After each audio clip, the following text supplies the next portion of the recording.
ሰላም ሰላም ውዶቼ እንዴት ናችሁ? የፓርትቱ ቀጥልላችኋለሁ ብዬችሁ ነበርና በእውነት እግዚአብሔር በዘመኔ ሁሉ ያደረገልኝን ቸርነት ለዓለም ሁሉ መሰክራለሁ ነው የምለው ሁል ጊዜ ማለት ነው። ለምን አላፍርበትም። አምላኬ ጌታዬ ፈጣሪ እግዚአብሔር ነው ያደረገልኝና አንዳንዴ ቸግሯችሁ የሰውን በር ስታንኳኩ የሰው በር አይከፈትላችሁም። እግዚአብሔር ግን ቸርነቱ ብዙ ስለሆነ እንደ ኃጢአቴ ብዛት እንደ በደሌ ብዛት ሳይሆን እንደ ምሕረቱ እንደ ቸርነቱ በእውነት በዘመኔ ብዙ ነገር አድርጎልኛል እና እኔ እውነት ስላደረግክልኝ ቸርነት ሁሉ ፈጣሪ ሆይ በዓለም ፊት አመሰግናለሁ። ያደረግክልኝን ሁሉ እመሰክራለሁ ነበረ ሁሌ የምለው ለአምላኬ እና ከዛን እንደዛ ወንድሜ ሰፕራይዝ አደረገኝ ማለት ነው። በጣም ደስ አለኝ። ከዛ የሚቀጥለው ደግሞ አንድ ዘመዳችን አለች ማለት ነው እና እሷ ሁለት ጊዜ ወንድ ልጆችን ወልዳ ወንድ ልጆች ሞተውባታል ማለት ነው። ከዛም በኋላ እኔ በተሰደድኩ ሰዓት ሁሌ ጸሎት አደርግላታለሁ። ከዛም በኋላ ስለተሳልኩኝ ማለት ነው። ከዛን አቤቱ ፈጣሪ ሆይ ጸሎቴን ከሰማኝ እንባዬን ከተመለከትክ እንደ ኃጢአቴ ብዛት እንደ ቸርነት ካሰብከኝ እኔ ለዚች ዘመዳችን አንተ ወንድ ልጅ ስጣት እና እኔ ደግሞ ያ ወንድ ልጅ ከተወለደ ስሙን ሳሙኤል እለዋለሁ። ለምን ሃና ባለቀሰች ባዘነች ሰዓት እግዚአብሔር አምላክ ወንድ ልጅን ሰጥቷት ጸሎቷን ሰምቷታልና እኔም እንባዬን አየ እግዚአብሔር ደስ አሰኘኝ ጸሎቴን ሰማኝ ብዬ ይሄንን ሕፃን ልጅ ሳሙኤል እለዋለሁ። እባክን ወንድ ልጅ ስጣት እያልኩኝ ጸሎት አድርግ ነበረና ከዛ ማህበርም ነበረን። በስደት ታውቃላችሁ ውዶቼ በጣም ነው ጠንካራ የምትሆኑ። ማንም ሰው ካጠገባችሁ ስለሌለ አንድና አንድ እግዚአብሔር አምላክ ነው ካጠገባችሁ ስላለና በጣም ጠንካራ ትሆናላችሁ እና ቀና ብትሉ ጣራ ነው የሚታየው። ወደ ጎን ወደ ግራ ብትሉ ማንም የላችሁም ከፈጣሪ ውጪ እና በሃይማኖትም በመንፈሳዊም በጣም ተጠነክራላችሁ እና ወንጌል እማራለሁ። እንትን ኦንላይን ላይ መዝሙር እናጠናለን። በጣም ጥሩ አገልግሎት ነበረን እና ከዛን ማህበርም ነበረኝ ትጋት አባ ዮሐንስ የመንፈስ ቅዱስ ተስፋ የመንፈስ ቅዱስ ፍሬ ልጆች እንባላለን እና ይሄ ማህበር በጣም የሚደንቅ የመንፈስ ቅዱስ ማህበር ነው። በጣም ብዙ ምስክርነት የሚሰማበት ነው እና እኔም ከዛን ይህንን ስለተሳልኩኝ ማለት ነው ቅዱስ ገብርኤል የወንቅሸት ቅዱስ ገብርኤል አንድነት ገዳም ነው የሚባለው ገዳሙ በእውነት እኔ ቅዱስ ገብርኤል በሄድኩበት በተቀመጥኩበት ሁሉ አልተለየኝም እና ተሰድጄም ቢሆን በበረከቱ ከኔ ጋራ ነበረ። ከዛም በኋላ እንዲሁ ስደት ላይ እያለን አንድ ቤተክርስቲያን እናሰራ ብላ ጓደኛዬ ፕሮግራም አዘጋጅተናል። የቅዱስ ጊዮርጊስ ቤተ ክርስቲያን ነው። እዛ ላይ አንቺም ለበረከቱ ተሳተፊ ብላኝ እሺ ብዬ ለእንግድነት ሄጄ የቅዱስ ገብርኤል ሁለት ስዕል አድኖና የእመቤታችን የቅድስት ኪዳነ ምሕረት ስዕል ነበረ እጣ ይወጣልኝ። ከሁለቱን ስዕል ለቤተ ክርስቲያኑ አስገብቼ የቅዱስ ገብርኤል ስዕል ሰላሌ ነበረ ቦታው ማለት ነው መጥቶልኛል ማለት ነው። አንደኛውን ፖስት አደርግላችኋለሁ እና ከዛም በኋላ በጣም በቃ ደስ የሚል ጊዜ ነበረን ማለት ነው። ከዛን እኔም የስደት ማስታወሻዬ ነው ቅዱስ ገብርኤል በሄድኩበት አልተለየኝም እና እኔም በዘመኔ ሁሉ እግዚአብሔር ያደረገልኝን እየመሰከርኩ እኖር ዘንድ ብዬ ይሄን ስለቴን ተሳልኩኝ። ሁሌ ግን በቃ ትዝ ባለኝ ሰዓት ስለሷ አምላኬን እጠይቅ ነበረና ከዛም በስንተኛው ከስንት ወር በኋላ ከአንድ ከሁለት ወር ከሶስት ወር በኋላ የሆነ ህልም ያለው ማለት ነው። እሱ ምንድነው? ይሄ ህፃን ልጅ ተወልዶ እቺ ዘመዳችን ወልዳ እኔ በጡጦ ወተት አጠጣዋለሁ ማለት ነው። ከዛን ያ ህፃን ልጅ ከአልጋ ላይ ወርዶ በእግሩ ይመላለሳል። በጣም የሚገርም አስተዋይ እና ጥበበኛ ልጅ ነበረና ይሄን ህልም አይቼ ደንግጬ ውይ ይቺ ዘመዳችን ኦርጉዝ ትሁን እንዴ ብዬ ለጓደኛዬ ያማከርኳት ማለት ነው። ሳማክራት እኔ አዳኑ ህልም መፍታት አልችልም፣ ግን ማን ያውቃል እግዚአብሔር ጸሎትሽ ሰምቶሽ ሊሆን ይችላል አለችኝ። እኔ በቃ ከሆነም ይሁን ብዬ ሁሌም ጸሎት አደርጋለሁ። ከዛም ያው እግዚአብሔር ቢቆይም ጸሎታችሁን ይመልሳል። አያችሁ ጸሎት ለመመለስ ጊዜ ይጠብቃል። ከዛም በኋላ አንድ ቀን ወንድሜ እሷን ፎቶ አንስቶ ይልክልኛል ማለት ነው። እንደዚህ ከዛን ሳይ ሆዷ ትልቅ ነው እንዴ! ኧረ እሷማ እርጉዝ ናት ማለት ነው ብዬ ደወልኩላት። ከአንዳንድ በቃ ልክ ፎቶዋን እንዳዩ አንቺ እርጉዝ ነሽ እንዴ? እንደዚህ እኔ እኮ ጸሎት እያረኩልሽ ነው። እግዚአብሔር አምላክ ማህበርም አለን በጣም ጸሎት የሚሰማበት በጣም ጥሩ መንፈሳዊ ማህበር አለን። የቅዱስ ገብርኤል ገዳምም ወንቅሸት ይባላል እና ጸሎት ሰሚ ነው እና እዛ ማህበር ላይም ስላለውኝ ቅዱስ ገብርኤልም አልተለየኝም። የስደቴ ማስታወሻ ብዬ እኔም ጸሎት እያረኩ ነው አልኳት። አዎ እርጉዝ ነኝ አለችኝ። በቃ እኔ እንደዚህ ስለት አድርጌልሻለሁ ፈጣሪ ሆይ እንባዬን ጸሎቴን ከሰማኸኝ እንደ ሀና ከተመለከትከኝ ይህንን ልጅ ሳሙኤል እለዋለሁ ብዬ ስለት አድርጌልሻለሁ።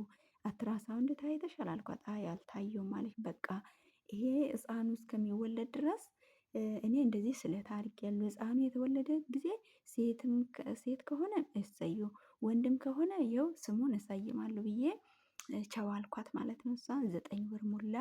እግዚአብሔር አምላክ ፈቃድ ሆኖ ያ ልጅ ተወለደ። ምን ወለድሽ ስላት ወንድ ልጅ አለችኝ። በቃ እልል ብዬ ስሙን ሳሙኤል አልኩት ማለት ነው። እኔ ሳሙኤል ብዬ ነው የምጠራው ይሄንን ብላቴና። ከዛም በኋላ ይሄ ህፃን ልጅ ተወለደ። ስሙም ሳሙኤል አልኩት። እግዚአብሔርንም አመሰገንኩት። ፈጣሪ ሆይ እንደ ሀና እኔ ኃጢአተኛ በሆንም ጸሎቴ ሰምተኛል፣ አመሰግናለሁ ብዬ እጅግ በጣም ደስ አለኝ። በስደት ቤይሩት እያለሁኝ ማለት ነው። እግዚአብሔር አምላክ የተመሰገነ ይሁን። በእውነት በጣም እግዚአብሔር ብዙ ድንቅ ነገሮችን አድርጎልኛል በስደት እና በጣም ነው ደስ ያለኝ። በጣም ነው እግዚአብሔርን ያመሰገንኩት። ከዛን ደግሞ ሶስተኛ ነገር ደግሞ ብር ልኬ ነበር ማለት ነው አካውንቴ ላይ። ከዛም በኋላ ቅዱስ ገብርኤል በነገራችን ላይ በዘመኔ ሁሉ ብዙ ነገር ነው ያደረገልኝ። ከዛም በኋላ ጓደኛዬን ምን አልኳት መሰላችሁ? ለቅዱስ ገብርኤል ለበረከትም አስገቢልኝ ደግሞ ለእኔም አካውንት ላይ ገንዘብ አስገቢልኝ ብዬ ሰጠኋት ማለት ነው። ከዛ ምን ታደርጋለች እሷ? አይ የቅዱስ ገብርኤል በቃ በአሁኑ ይቅርና በሚመጣ ወር አስገባልሻለሁ ብላ በእኔ አካውንት ላይ አስገባልሻለሁ አለችኝ። ግን እኔ በቃ ውስጤ ደስ አላለኝም። ለምን እኔ ከልቤ ለቅዱስ ገብርኤል ብዬ ያሰብኩትን ነገር በቃ እኔ ቃሌን ማጠፍ አልወድም። ታውቃላችሁ ቅዱስ ገብርኤልም በጣም ያው አርደኛ ነው እና ከዛም በኋላ እንደዛ ብያት እሷ አይ በቃ ብላ ከበደኝና በቃ እሺ ብዬ አካውንትሽ ላይ ያስገባሉ ብላ ሙሉውን ብር ወደ ገዳም አካውንት ላይ ያስገባች ማለት ነው። ቃሌን አሳጠፈችኝ ማለት ነው። ከዛ ሳየው ሪሲቱን ስትልክልኝ የገዳም አካውንት ላይ ገብቷል። አንቺ አስቀሰፍሽኝ፣ እኔ ተይ ያልኩሽ አንቺ እምቢ ብለሽ ብዬ ገና ገዳም ደውዬ ብር በስህተት ገብቷል ብዬ በወሩ በ18 ነገ ገብርኤል ሲባል ገንዘቤን መለሱልኝ ማለት ነው። እና የቤተ ክርስቲያኑ ያልኩት ተቆርጦ ሌላው ተመለሰልኝ። እኔ በቅዱስ ገብርኤል ቀልድም ድርድርም አላውቅም። ይሄ ይሆናል ካልኩኝ ይሆናል። በቅዱስ ገብርኤል ያሰብኩትም መመለስም አልችልም። እኔም እንደዚሁ እንደምወደው እሱም በእውነት በዘመኔ ሁሉ ቅዱስ ገብርኤል ብዙ ነገር አድርጎልኛል። በ2009 ላይ ወንድሜን ከሞት አትርፎልኛል። 2008 ሐምሌ 19 ነበረ አንደኛው ስዕል ዕጣ ይወጣልኝ። በ2009 ላይ ወንድሜ በህልሜ እንደዚሁ ተኝቼ ሞቶ ታላቅ ወንድሜ ማለት ነው የሁላችንም ታላቅ ሞቶ ስጋው ሁሉ ብጥስጥስ ብሎ አጥንቱ ሁሉ ደሙ መሬት ፈሰው በህልም አየሁኝ ማለት ነው። ከዛን ደንግጬ ተነስቼ ጸሎት አድርጌ በስመ አብ ወልድ ብዬ አለቀስኩኝ ሁላ ማለት ነው። ወይኔ ቅዱስ ገብርኤል ወንድሜ ሞተ በቃ ብዬ ከዛን አልቅሼ ተመልሼ ተኛሁኝ። ሌሊት ነው ብቻዬን ነው የምኖረው። ከዛን አደራን አባቴ ቅዱስ ገብርኤል ወንድሜን ጠብቅልኝ ብዬ ተመልሼ ተኛሁኝ።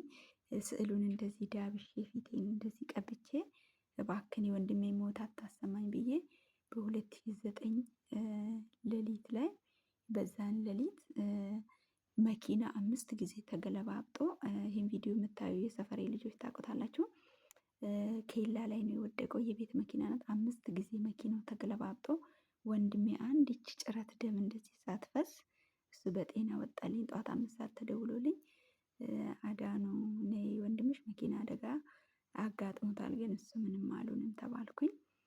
እኔ በህልሜ አሳይቶኛል ይሄ ሰይጣን የወንድሜን ነፍስ ሊነጥቅ ነበረ። ቅዱስ ገብርኤል ጠበቀልኝ ብዬ ቅዱስ ገብርኤልን አምላክ ጌታ ኢየሱስ ክርስቶስንም እንዲሁም ጻድቃን ሰማዕታት እመቤቴ ድንግል ማርያምን ስዕላቸው ግድግዳዬ ላይ እንዳለ ነው አመስግኜ ይኸው ዛሬ ከ2009 ጀምሮ እስካሁን ለወንድሜ እግዚአብሔር አምላክ እድሜ ቀጥሎለት አሁን ወልዶ እየኖረ ነው እላችኋለሁ። እግዚአብሔር የተመሰገነ ይሁን።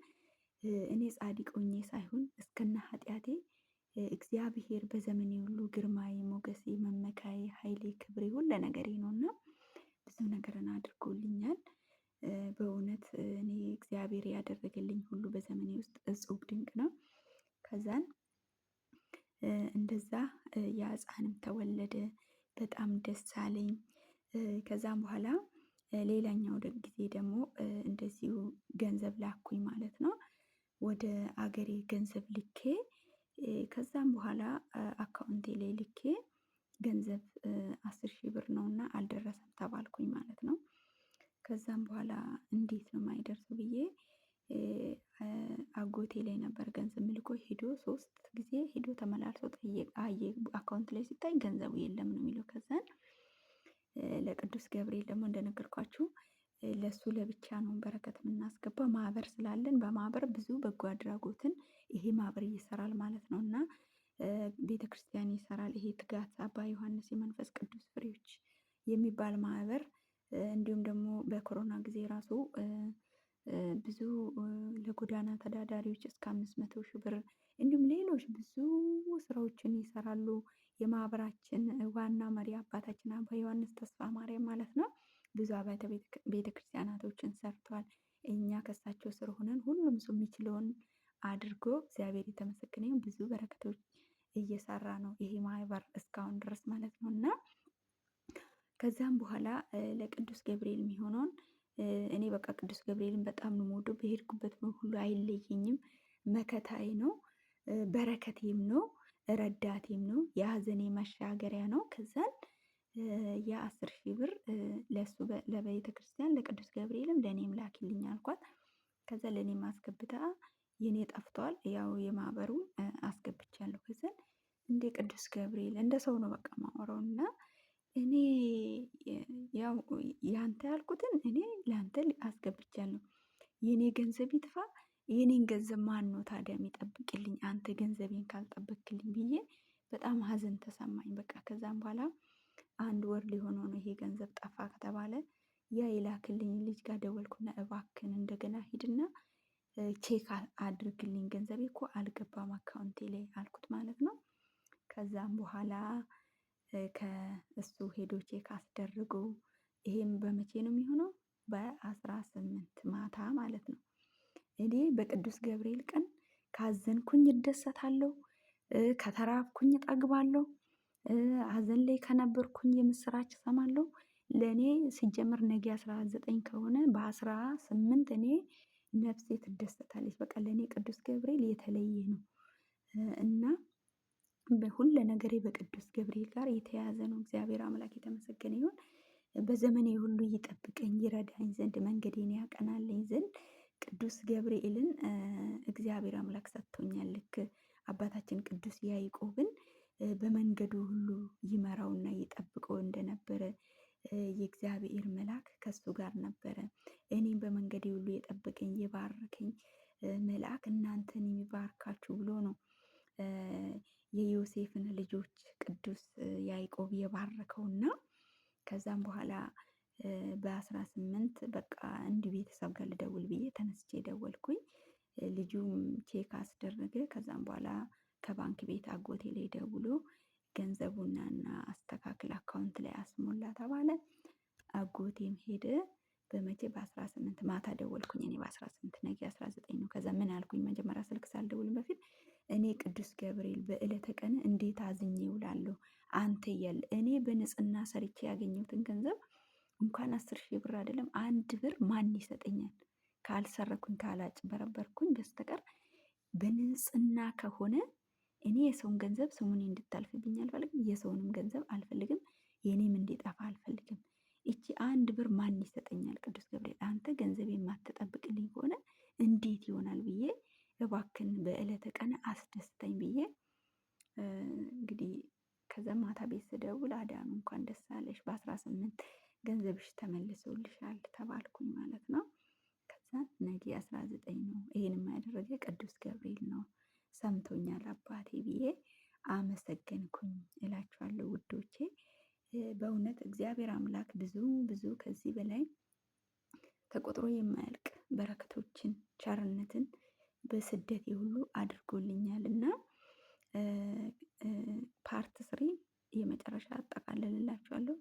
እቀጥላለሁ በሚቀጥለው። ግን እዚህ ምን ልላችሁ ፈልጌ ነው እኔ ቅዱስ ገብርኤል አንደኛ የቤተሰቦቼ ቤትና ድሮ ገጠር ሚካኤልና የቅዱስ ገብርኤል ቤተክርስቲያን አንድ አጥር ነው። በዚህ ቅዱስ ገብርኤል ቤተክርስቲያን ነው፣ በዚህ የኛ ቤት ነው። እዛው ስር ነው የተወለድኩት፣ እዛው ነው ያደግኩት። ስሙ ስሰማ ነው ያደግኩት። እኔም ልቤ በጣም ነው የምወደው። 2009 ላይ ያ ስዕሉ ሲደርሰኝ እኔ እንዴት ይደርሰኛል፣ እንዴት ይወጣልኛል፣ ጆሮዬ ነው እንጂ ብዬ 34 ቁጥር ሲባል ከመድረክ ላይ ሲጠራ አረ 74 ነው ያለው ሰውዬው፣ ጆሮዬ ነው ብዬ ይሄ ስል ለእኔ አይገባኝም። በዛን ጊዜ አብረን የሄድናቸው ሰዎች እኔ ማስቀመጫ ቦታ ራሱ የለኝም። አንድ ሰርቪስ ቤት የሚባል እኛ አካባቢ አለ። እሱን ለምኜ ነው ስኖር የነበረው። የሰፈሬ ልጆች ያውቃሉ። ጠባብ ክላስ ናት። ሻንጣይና አንድ ፍራሼ ናት። ብዙ ቤት ያላቸው ያን ስዕል ማስቀመጥ የሚችሉ ሰዎች ነበሩ ከኔ ጋር ቤተክርስቲያን ሲሄዱ። ግን እሱ ረዳኝ። ይሄ ስዕል ወጣልኝ እጣ 2008 ሐምሌ 19። በጣም ነው ደስ ያለኝ። በቃ አዲስ የተወለድኩ ያክል ነው የተሰማኝ። ያ ቅዱስ ገብርኤል እጣ ሲወጣልኝ እኔ ትቼ ሄጄ ከዛን በር ላይ በቃ አመት አድርሰን ብዬ ልወጣ ስል እናንተ ዛሬ ስንት ቁጥር ነው የቅዱስ ገብርኤል እጣ ግን የወጣ? ልክ ሰውየው ከመድረክ ላይ ሲጠራ መምህሩ ልቤ በጣም ነው ስንጥቅ ያለው ስላቸው 34 ቁጥር ነው አሉኝ። በቃ ግን መጀመሪያ እጣውን ልቆርጥ ስል እንደ ቅዱስ ገብርኤል አንተ ግን ለእኔ ትደርሰኛለህ፣ ይቺን ቃል ተናግሬ ነው የቆረጥኩት። ቅዱስ ገብርኤል ደግሞ እኔ አባትሽ ለምን አልወጣም ብሎ ያጣው ደረሰኝ፣ ስዕሉ ወጣልኝ እላቸዋለሁ ውዶቼ። ስለዚህ በመከራም ያላችሁ ተስፋ አትቁረጡ። እናንተ ግን ጸሎታችሁን አታቋርጡ። እግዚአብሔርን ተግታችሁ ለምኑ። እግዚአብሔርን ጠብቁት። እግዚአብሔር ያደርግላችኋል። እግዚአብሔር ከእናንተ ጋር ይሆናል። እግዚአብሔር ይረዳችኋል። እኔ በህይወት ዘመኔ ሁሉ ዛሬ እዚህ በመድረሴ ፈጣሪን በመለመን በማልቀስ ወደ ሰው ፊት ማልቀስ ሳይሆን ወደ አምላኬ ፊት ማልቀስ፣ ወደ አምላኬ ፊት መንበርከኬ ነው። ዛሬ በሄድኩበት ሁሉ ሞገስ ሆኖኝ፣ ክብር ሆኖኝ፣ ብርታት ሆኖኝ፣ በሰዎቼ ፊት ሞገስ ሰጥቶኝ፣ ተፈርቼ ተከብሬ፣ እነሱም አክብሮኝ እኔም አክብሬያቸው ነው ስራዬን እሰራለሁ። ይሄ መናናቅ፣ መሰዳደብ፣ ሌላ ነገር የለም። እኔም ወዳቸዋለሁ፣ አከብራቸዋለሁ። እነሱም እንደዛ በሄድኩበት ሁሉ ድምፄ እንዲሰማ ሞገስ የሆነኝ፣ በረከት የሆነኝ፣ ኃይል የሆነኝ ዛሬ ደግሞ ይህንን ድምፅ ራሱ ይህንን እግዚአብሔር ያደረገልኝ በረከት ራሱ እንድመሰክርላችሁ ከፊታችሁ ያቆመኝ እግዚአብሔር አምላክ ነው። ስለዚህ በዘመኔ በህይወት ዘመኔ ሁሉ እግዚአብሔርን አመሰግናለሁ። በፓርት 3 እና በፓርት 4 እንግዲህ እጨርሳለሁ በስደት ያለውን ጉዞዬን የዚህን ቤት ሳይጨምር ማለት ነው። ወዳችኋለሁ። ሰላም ሁኑልኝ። እግዚአብሔር አምላክ ባዘናችሁበት ይድረስላችሁ። እግዚአብሔር አምላክ ጸሎታችሁን ይስማችሁ። ተግታችሁ ጸልዩ። አሁንም የጾም ሰዓት ነው፣ የጾም ወራት ነው። ተስፋ አትቁረጡ። በምንም አይነት መከራ ውስጥ፣ በምንም አይነት ችግር ውስጥ፣ በምንም አይነት ሀዘን ውስጥ ብትሆኑ፣ ትዳር ብታጡ፣ የፈለገ አይነት ውጣ ውረድ ችግር ቢኖርባችሁ ትዳራችሁንም ለማስተካከል ጸሎት፣ ስራ ለማግኘት ጸሎት፣ ሁሉም ነገር ለማግኘት እውነቴን ነው የምላችሁ መጸለይና መጸለይ ብቻ። ወደ ሰው ፊት ሳይሆን ተደብቃችሁ ወደ አምላካችሁ ፊት ማልቀስ። እግዚአብሔር አምላክ ቀን ያወጣላችኋል። እግዚአብሔር አምላክ ሞገስ ይሆናችኋል። እግዚአብሔር አምላክ ብርታት ይሆናችኋል። ተውት፣ ብሩን ሀብቱን ተውት። እኔ እሱን ይቅር። ዛሬ ውስጤ በጣም ጠንካራ ነው። መንፈሴ በጣም ጠንካራ ነው። ምመካው በእግዚአብሔር ነው። ወንድም አለኝ፣ እህት አለኝ፣ እግዚአብሔር አምላክ አለኝ ብዬ በሙሉ ልቤና በድፍረትና በሙሉ በፍጹም ነፍሴና በፍጹም ልቤ በእግዚአብሔር እተማመናለሁ። በእግዚአብሔር እመካለሁ። የምፈልገውን ነገር ለማግኘት አለቅሳለሁ፣ እጸልያለሁ፣ ፈጣሪዬን ደጅ እጠናለሁ። እሱም ደግሞ በጊዜና በሰዓቱ ያከናውንልኛል።